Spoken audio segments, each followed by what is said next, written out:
Wade with DS Diving Service here at Air Raid. Austin's been under there for a while cleaning her.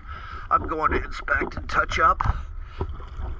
It is January 31st, 2023. Let's take a look.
That pass, looks like he's done a great job so far.